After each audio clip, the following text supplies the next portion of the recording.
Learning Perik Beis Halacha Zayin Hilchos Megillah. Zayin, the Rambam says, "V'chayev l'chalek l'aniyim b'yom Kippurim." You have to give money tzedakah to aniyim. Ein pochos mishnei aniyim.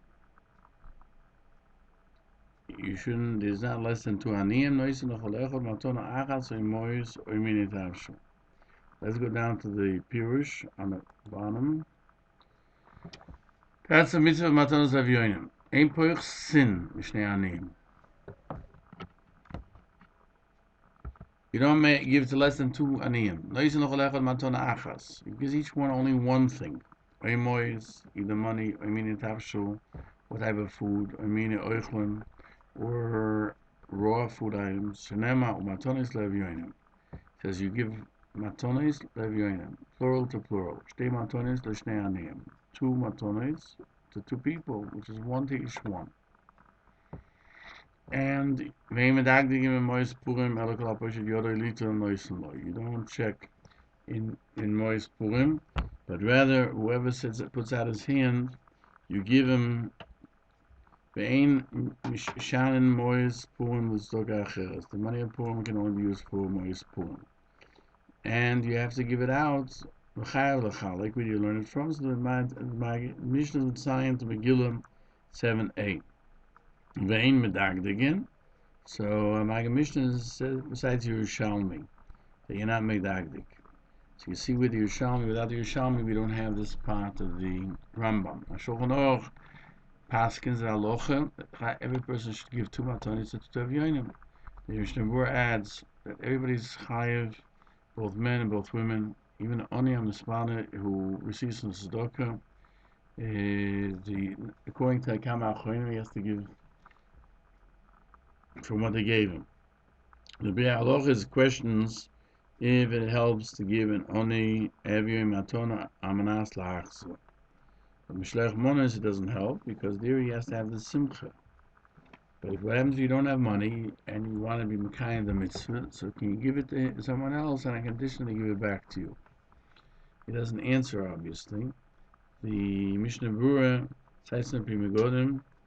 There's no measurement to the matonos as to how much you have to give. And the Torah writes that even a pruta is called a matona, and if he exchanges the suda of havero, is yotzi de matonas levyonim, and therefore those who exist from tzedakah, he should give two matonas to two avyonim.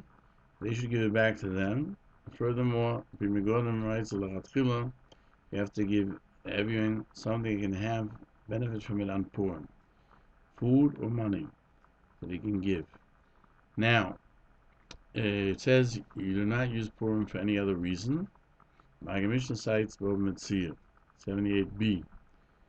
Magbat Purim le Purim. That means that the collection or the appeal for Purim is for Purim. Like Mishnah cites Rabbi Eliezer says Magbat Purim, you take for Purim is for Purim, and an oni cannot buy anything for his shoes, only if it was a condition that the Ma'amen Anshi is that he can use it whatever he wants. The Rabbi Yaakov says the name of Rameir of Shemi is more lenient, that the only can do with it what he needs. The Gemara points out that the reason could be not because he's doing something where the other person gave him the money and he's using it for another purpose, but it was given for Purim, not for anything else. But the Rebbe Rosh learned the words of our mayor. Let's go to the next page. In Hemshel the Gemara, the reason an oni cannot change it is because you're changing from what the Balabais gave you when he called the Gazman. And since Maskona, let's say, tells us the halacha is not like that, therefore the Rambam and the Rif, the Rosh, don't cite this law that the oni cannot change when they give him a Purim to buy a shoestring for his even a shoestring for his shoe. Raini Ruchem does bring it down because he's the opinion that Amishan in the Bryce is not because of Das Balabayis, but rather because it's given for Purim. Like those Maimonides, Paskins like the Rae Gann and the Tur, that he should not buy anything else except what he needs for Purim. But today, people use the money for Purim for whatever expenses they have. And ongoing, I guess the societies have changed also. We're living in an ongoing, not a agricultural, a commercial society. We're continuing in Perek Beis Halacha Yud Zayin. The Rambam says, Mutav lo'odem, it's preferable that a person lahabis b'matzonos le'avyonim to give more money to avyonim than to give malahabis b'sudosei, or to have a big meal, v'shleich monis l'reyav, or to send money to his friends.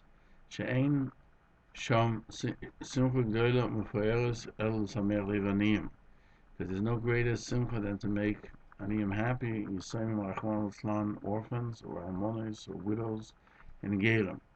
So somebody makes them happy of these umulolim, these tragic people.